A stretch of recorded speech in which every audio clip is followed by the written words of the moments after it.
Hello, and welcome to my virtual information session. My name is Janet Raymond. I am a GATE parent and Destination Imagination Coordinator here at GATE. I have never done one of these types of videos before, so please bear with me. Hopefully this won't be too bumpy. I am in my 10th and last year of Destination Imagination. So this year I will be working with Mrs. Porterfield to hand off this DI coordinator role to her so she can carry DI forward at GATE into the years to come. Before I get started, I just wanted to encourage you, if you have not already watched the video put out by Destination Imagination that I also included on this same post. If you haven't already watched that, please stop this and go back and watch that. It's only a minute and a half long, but it will really help you see what DI looks like, what the challenge solutions can look like, so that you will have a better idea of what it is that I'm talking about going forward here. And one more thing, we need team managers. So please consider that as I'm going through this. Destination Imagination is entirely volunteer run in Michigan from our director all the way down. So we are highly dependent on our volunteer support. This is an awesome way to get involved at the school, to get involved with your child. So as I'm going through, see if any of this speaks to you and is something that you would like to get involved with. Destination Imagination is an international educational program that utilizes project-based learning. Teams of up to 7 students meet weekly to prepare for tournaments on March 4th and March 18th. The team meeting schedule is based off of our team manager availability. That is probably the number one question I'm asked: when do the teams meet? And my response is, that depends on you. So if a team manager is available to meet on Tuesdays right after school, then we will build a team of kids who can meet on Tuesdays right after school.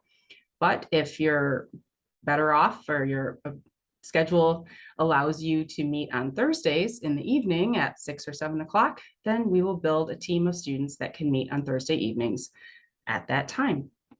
So during the first meetings, as the team gets to know each other, there will be team building activities and icebreakers and other activities to help them begin to work together as a team. And then they will start to get into the challenges. The way that DI is set up, there are 2 different types of challenges. And the first is a team challenge, and it has non-competitive and competitive levels. The non-competitive, also called Rising Stars or Early Learners, at GATE would be primarily for our second graders. There is one challenge each year at the non-competitive level, and this year is a music-themed challenge.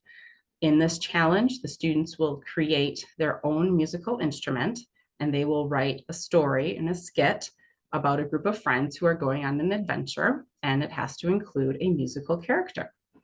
When they perform at the tournaments, they will get positive feedback from the appraisers, but no score. And the point of this is just to have a gentle, low pressure introduction for these students to Destination Imagination. They get to know the program, how it works, what it's about, begin to utilize and understand the creative process, and just have fun with it all. For a lot of them, this could be their first time performing on stage in front of an audience, which I want to assure people is not usually a huge audience for the Rising Stars. That can also be a concern. It's usually mostly just the parents in a classroom. But the goal is just for them to have a very positive, fun experience and want to come back and do DI in future years. At the competitive level, there's elementary level teams, which would be for 3rd through 5th grade, and middle level teams for 6th through 8th grade. They have 6 challenges to choose from, and one of the team's first major decisions will be to choose which challenge they want to solve this season. Each challenge is open-ended and multifaceted. And what that means is that there is no one right way to complete the challenge, to solve the challenge. And in fact, there are really limitless ways, and the appraisers love to see the variety of challenge solutions that the teams come and bring. And the multifaceted aspect means that there really is something for everybody. There are a lot of different elements to each of these challenges, from technical to artistic to the writing. And so there are a lot of aspects that need to be included. Each year, the 6 challenges have the same categories: technical, engineering, scientific, fine arts, improv, and service learning. And the technical, engineering, scientific, and fine arts all follow the same basic model. The students will have to build something and they will have to write a skit. And what they have to do will vary, of course, based on the challenge. For the improv challenge, they don't have to build something and they don't have to write a skit, but rather during their meetings, they will be practicing their improv skills. And again, the improv has a theme that the students will be doing some research around and practicing their skits around. Once they get to the tournament, they will receive a scenario that they have not seen before, and they will have a couple of minutes to quickly plan out what they're going to do, and then they will have their performance. So they will have researched the topic ahead of time, so they will be prepared for it, but exactly what it is that they need to perform, they will not have seen before. And service learning is really two projects in one. The first thing the team will have to do is design and carry out a service project. This could be a project that might benefit the school community. It could be for a community organization, helping some other folks in the community. It could be helping an environmental cause. It could be raising public awareness about an issue. Whatever it is that the students want to do and create a service project around. And then the second part is their DI challenge solution, which follows a similar model to the first four that I mentioned, where they have to build something and create a skit. It usually is not quite as intense as those other ones because they are also doing the service project, but they do still have to do the DI challenge solution. The service project is not scored in any way, just their challenge solution. So in the Facebook post where this video is linked, I also have included a link to the challenge previews so that you can see a little bit more information about the challenges that are available for this season. So as I think I mentioned previously, all of the teams are capped at 7 students, and their challenge solution is presented in the form of a skit that can be up to 8 minutes long. For the early learners, the rising stars, the appraisers would probably give them a little leeway and let them go over that if they needed to. But for the competitive levels, it's a hard cutoff at 8 minutes. They will stop them even if they have not finished their performance. And each challenge has required or scored elements that vary based on the challenge. So we're going to take a look at the scoring rubric. This is for the technical challenge this year. I'm not going to go really into the details of the technical challenge. I just wanted to point out some common elements that appear in many of the scoring rubrics across the challenges. The first one, it's completing the entire puzzle, but I really wanted to point out the scoring that says 0 or 15. And so this is an all or nothing scoring element. Either they did it, they accomplished it, or they did not. And so they would get none of the points or all of the points. So that is something that you see occasionally. But most of the scoring elements, the appraisers have some leeway in how they score, and they can get up to a maximum of 20, 25, 30, 15 points, depending on how well they satisfied and solved that aspect of the challenge. For the appraisers, there's usually a group of 4 of them, and their scores are averaged. So the score is not just based on what one person thought of their challenge solution. So items number 2 and 3 are risk-taking, and these are new this year, but I suspect they are to encourage the kids to get out of their comfort zones and not take the safe way out when designing their challenge solutions. So even if something that they attempt might not work on the stage during the performance exactly as they envisioned, they will still get rewarded for trying to go above and beyond and stretch themselves and take some risk in their challenge solution. So it's the next one, visual impact of the puzzle. That's, was it just kind of off to the side, or did it really play a central role in what they were trying to do? Next section, technical design and technical innovation. These are featured in almost every challenge in the scoring for every challenge. A lot of the challenges ask the kids to bring in elements from science, chemistry, physics, computer programming, the laws of nature, something along those lines, and incorporate those into some element of their challenge solution. So they will be scored on that. Technical innovation is how original, unique, creative they were in incorporating those items, how much team involvement was required in getting something they had to create to actually work or run? Did they have to push it along the track, or did they just have to flip a switch and it ran itself? Things along those lines are the technical design and technical innovation elements. Moving on to the story section, creativity of the story. Are they telling something that is new and unique, or is it something that the appraisers have seen many times before? Clear and effective storytelling. Does it have a beginning, a middle, and an end? Can the appraisers tell what is happening on stage as they're watching it? So those are elements that go into clear and effective storytelling. Dramatic impact. Does this particular scene, create a punch?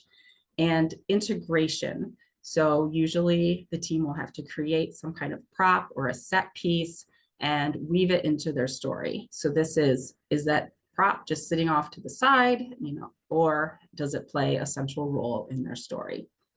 So that's the central challenge and some of the common scoring elements that you see. Each challenge has their own scoring elements based on the theme of that challenge, but I just wanted to highlight some that kind of run through many of them.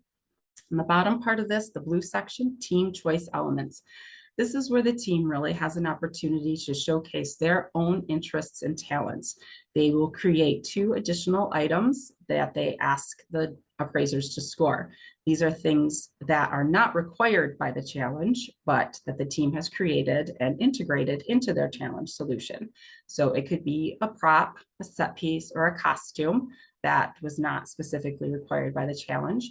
It could be a song that they wrote and performed. It could be a dance that they choreographed and wove into a part of their challenge solution. So really the opportunities are limitless for what the team can create to and include in their challenge solution and ask the judges to score. But it can just be 2 additional items. They are always scored on their creativity and originality, quality and workmanship, and integration into the presentation. Again, they can't just create some fancy, amazing thing and have it sit off to the side. It is better if it is woven into their challenge solution in a meaningful way. So that was team challenge. And then the other part of the other challenge is called instant challenge. And with instant challenge, the team works together to quickly solve a challenge with the provided materials. So the challenge could be task-based, which should often be building something like a tower or a bridge. Performance-based, they have to write usually a 2-minute skit based on parameters and a scenario that is given in the challenge, or a combination of the 2. They would use materials that they are given to create a prop or a costume, and then include that in a little skit that they write. During each of the meetings, they will practice these different types of challenges so that when they get to the tournament, they are familiar with all of them and ready to go, regardless of what type of challenge they get. And they usually have 5 to 8 minutes to solve the challenge. That includes their planning time and their creation time. If they have a performance challenge, that would be an extra 2 minutes on top of their planning time.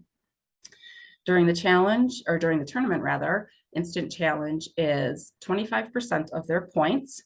But again, Rising Stars is feedback only. So 25% of the points come from instant challenge, 60% of the points come from the central challenge, and 15% of the points come from the team choice elements.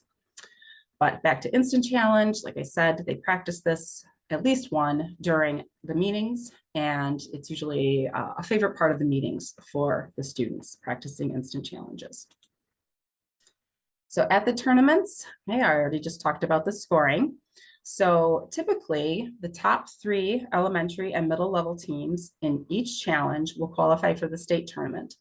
However, DI really across the world, but especially in Michigan, has taken a real hit during COVID.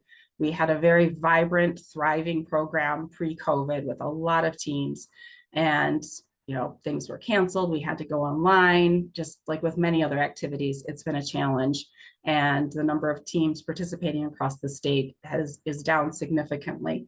So last year and again this year, all teams are automatically invited to the state tournament, which really is wonderful because after the students have spent so much time creating and practicing and fine-tuning their challenge solutions, it's kind of a disappointment when they only get to perform it once at the regional tournament. And Rising Stars has always been that they only perform once at the regional tournament.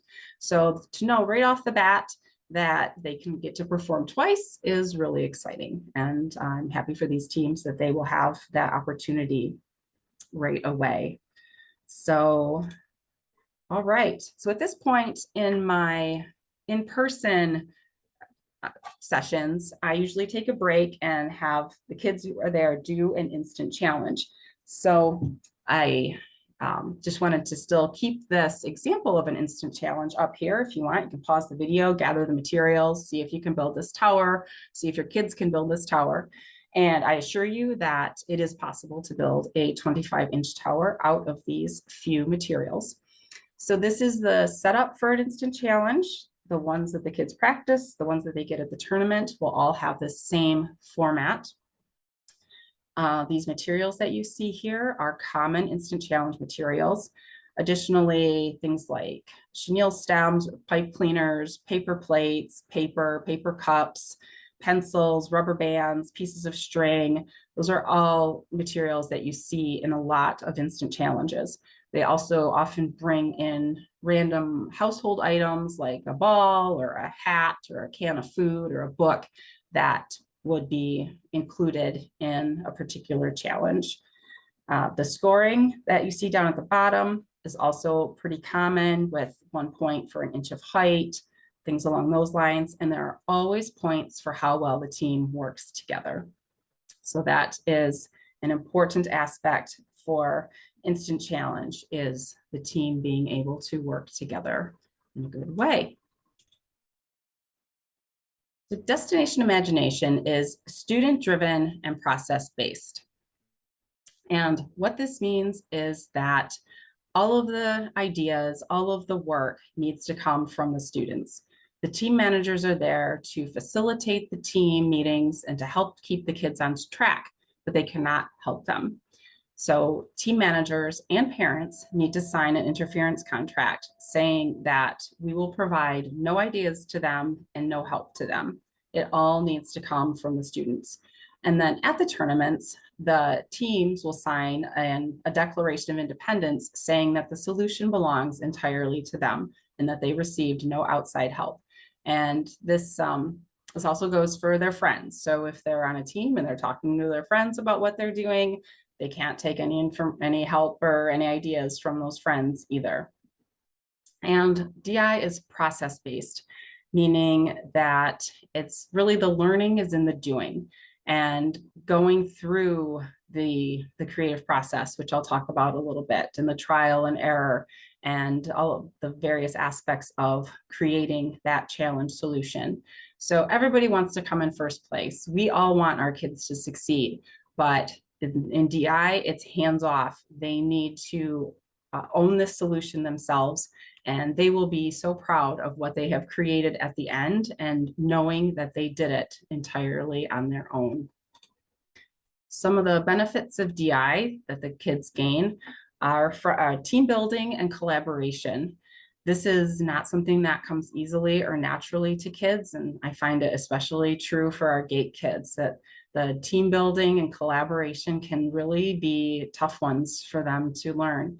And I've had teams myself where we go through most of the season and it's really a group of 7 individuals who kind of really have their own self-interests at the forefront through a lot of the season.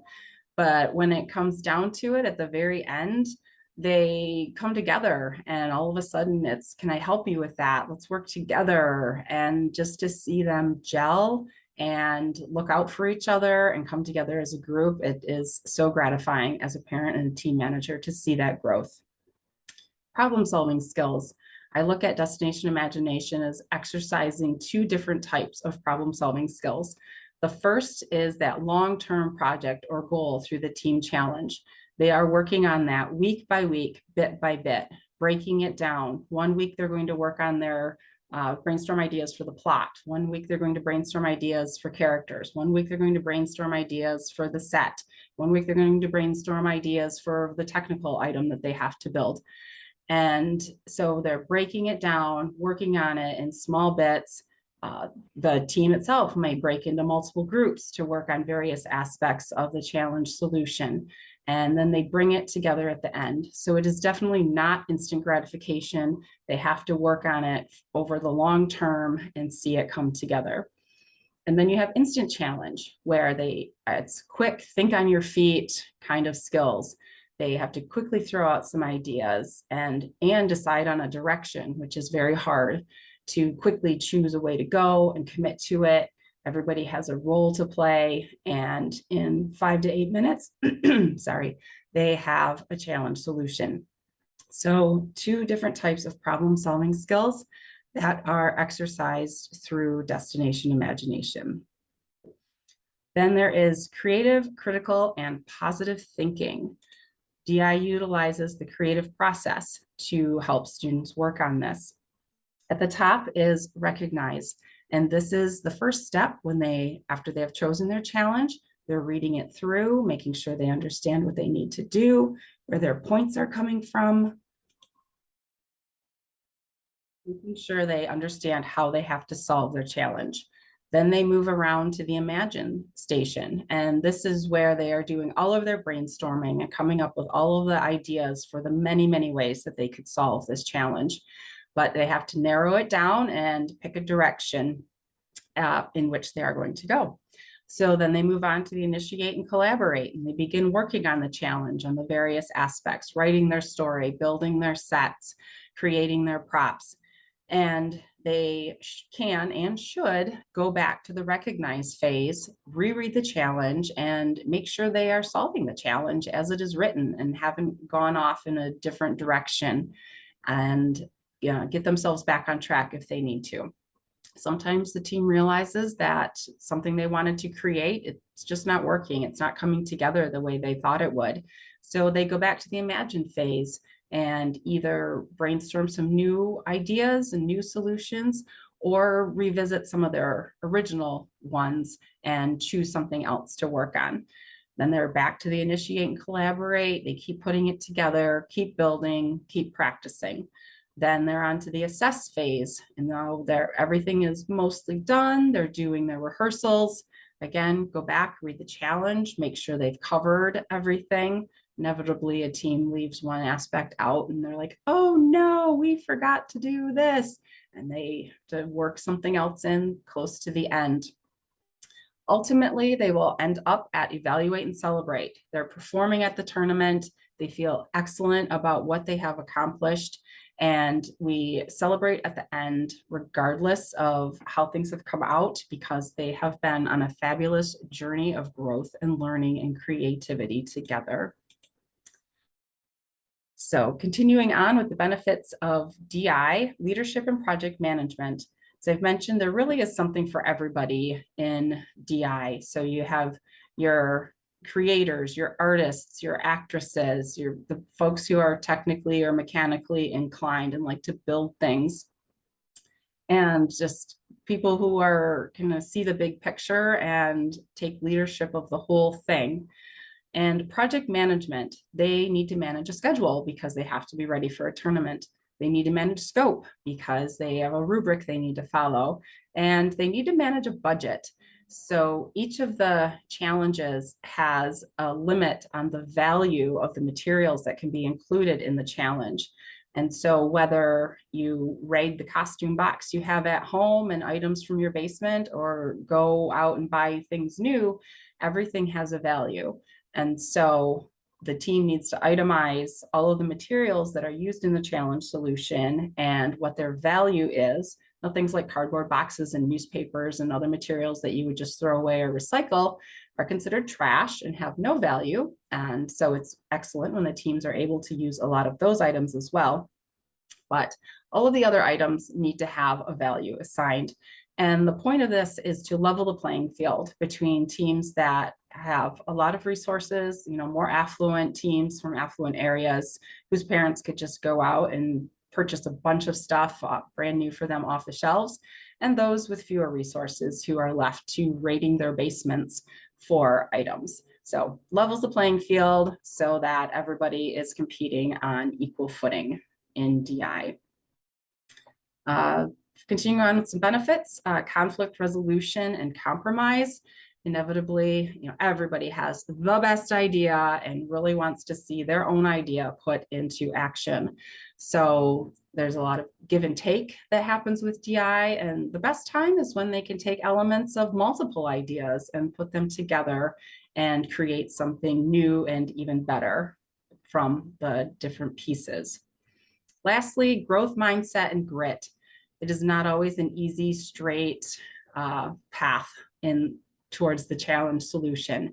There will be setbacks, there will be things that don't work, and the kids have to just pick it up and keep moving forward with it, and helps build that growth mindset, grit, character, and helps them learn from failure sometimes, which is very important for all children, but especially for ours. So one last thing on this slide, a couple of years ago, when I was reading the newsletter that came out from one of my daughter's high school counseling departments, this caught my eye. What skills are your future employers expecting you to have? And I was so excited when I read through there and saw that Destination Imagination really helps kids build a lot of those skills. So all of the time and effort that I was putting into DI, I knew would be paying off for my kids and for all of the other kids who have been involved in DI during my time here.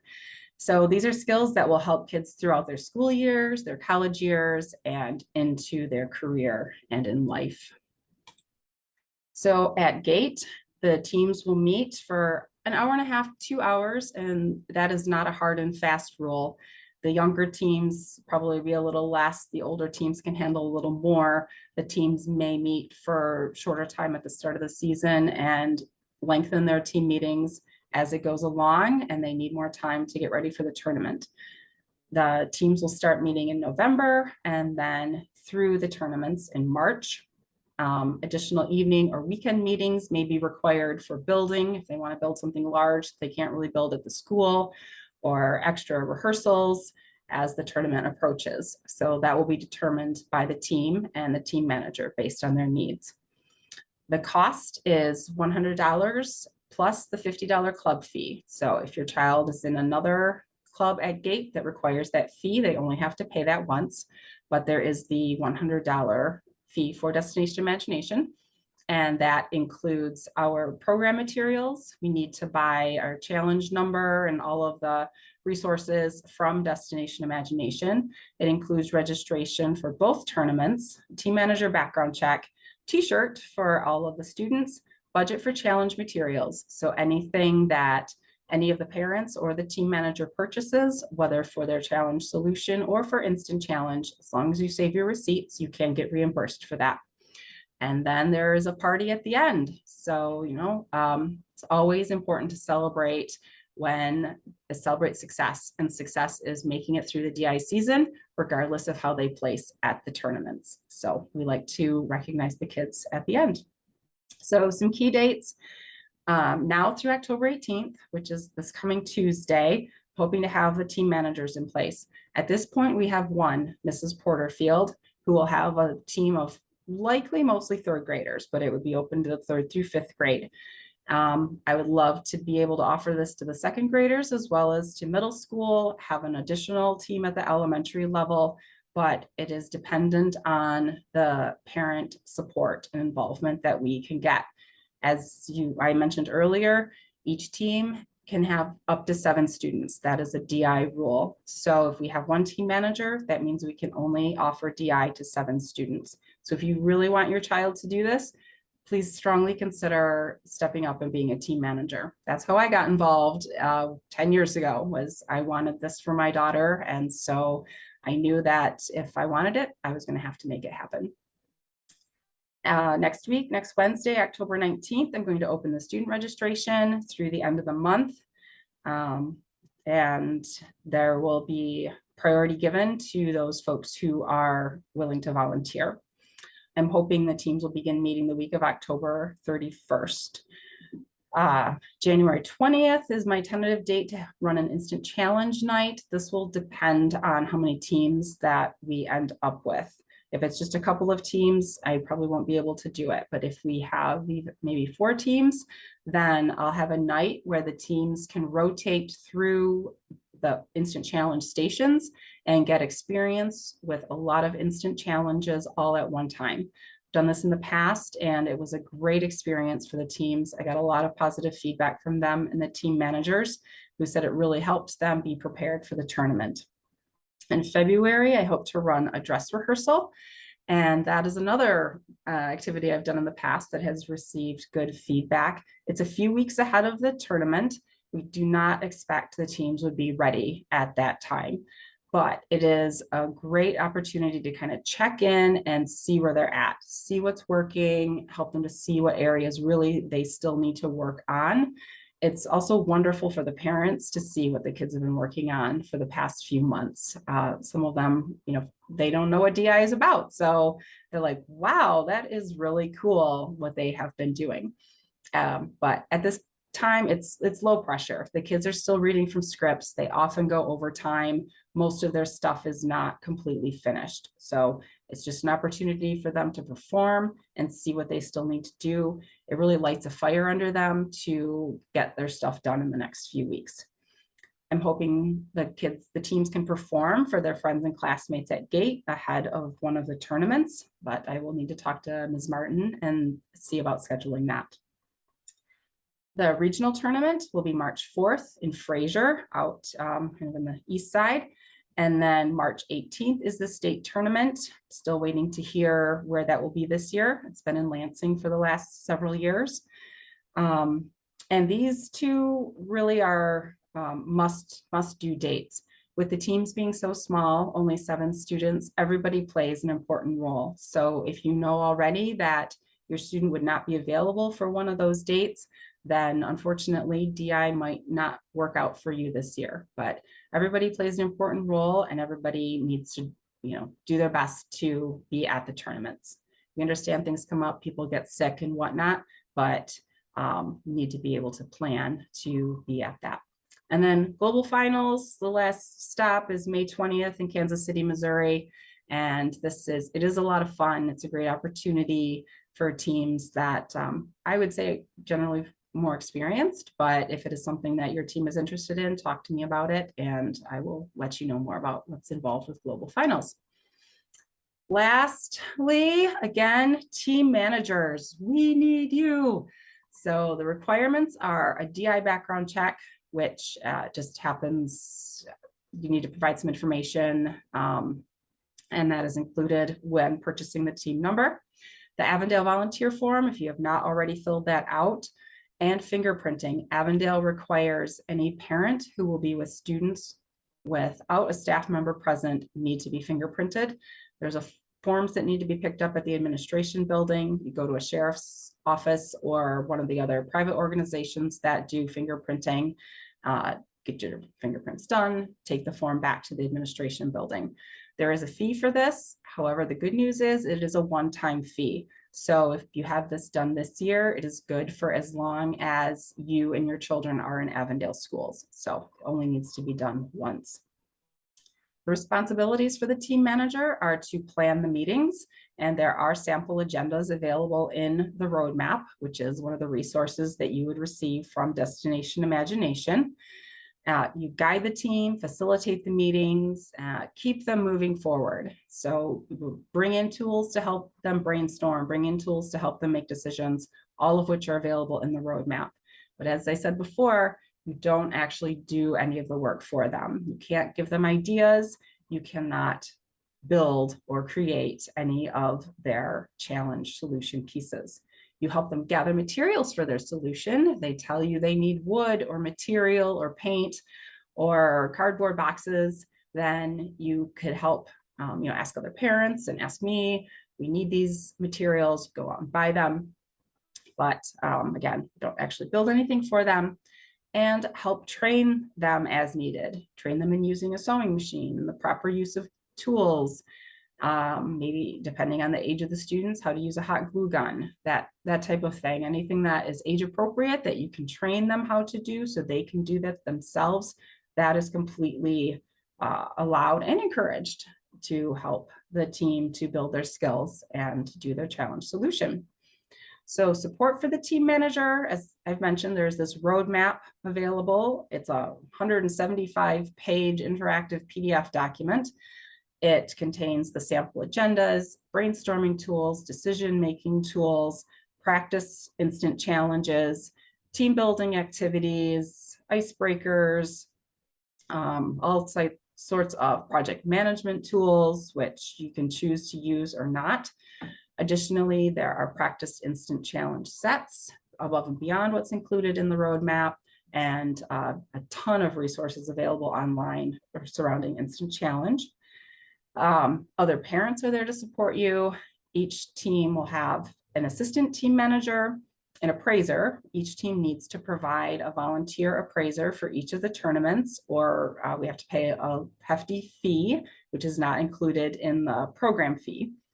And instant challenge kit builder. Last year, I had a couple of parents for each team put together instant challenges so that the team manager come at meeting time could just grab a bag out of a box that already had the challenge printed off and all of the materials for it in a bag ready to go.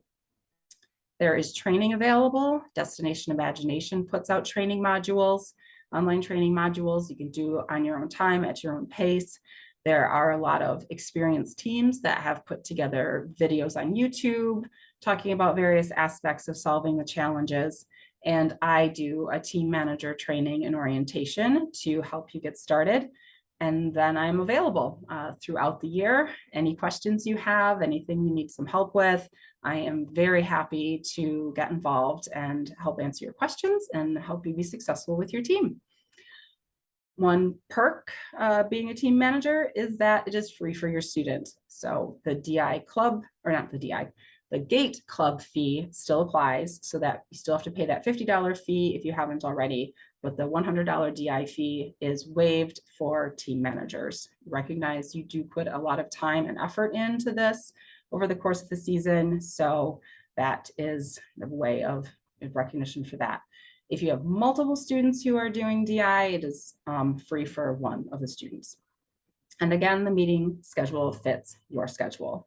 So, all right, at this point, I would open it up for questions. So I just encourage you to reach out to me if you have any questions about the program, more about the team manager role. Please send me an email or send me a message on Facebook if you are interested in being a team manager. And don't delay. Please don't sit back and hope someone else will step up, because they probably won't, I will be honest. And if we do have multiple people, we'll just put you together to work together on a team. That would be fantastic. So I hope you were able to get a lot out of this. I hope you are excited about DI and your children are, and I am looking forward to a fun, fantastic DI season.